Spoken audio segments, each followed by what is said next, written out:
एक बहुत ही basic issue रहता है जब हम शेयर फोर्स डायग्राम और बेंडिंग मोमेंट डायग्राम पढ़ रहे होते हैं और जब यूडीएल का केस आता है और उसमें हमें ये देखना होता है कि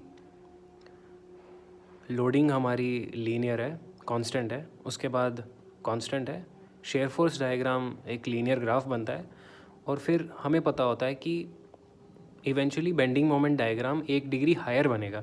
यानी कि अगर लोडिंग कांस्टेंट है तो लीनियर बनेगा शेयर फोर्स डायग्राम और उससे 1 डिग्री हायर यानी सेकंड डिग्री ऑर्डर का कर्व बनेगा, यानी कि पैराबोला बनेगा।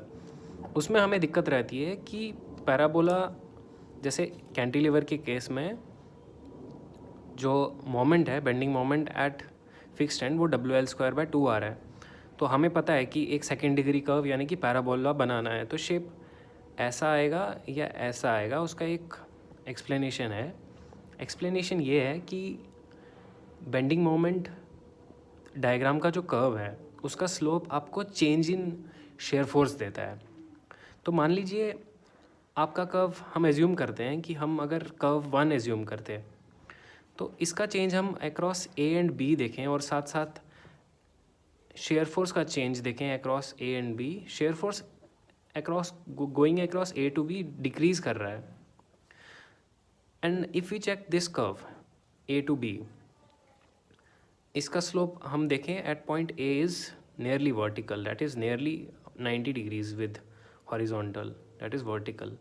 एंड यहाँ पे this is nearly horizontal, that is horizontal और 0 degree, that is from 90 degrees it is going to 0 degree, that is slope is decreasing। और slope डिनोट क्या करता है, dm/dx, यानी कि slope of bending moment diagram gives you the change in shear force. अब ए से B जाने में शेयर फोर्स घट रहा है और ए से बी जाने में स्लोप डिक्रीज कर रहा है बेंडिंग मोमेंट डायग्राम के कर्व का, हेंस ये वाला कर्व यूज़ होगा। इंस्टेड अगर हम सेकेंड कर्व को देखें, अगर हम ये अपनाते तो यहाँ पर curve is nearly horizontal, that is 0 degree, and यहाँ पे it is nearly vertical, that is 90 degrees। तो it is increasing from 0 to 90 degrees, यानी स्लोप बोल रहा है कि shear force should be increasing from A to B, but we know from shear force diagram that the shear force is decreasing from A to B, hence we will use this curve in this case, hence ऐसे होगा।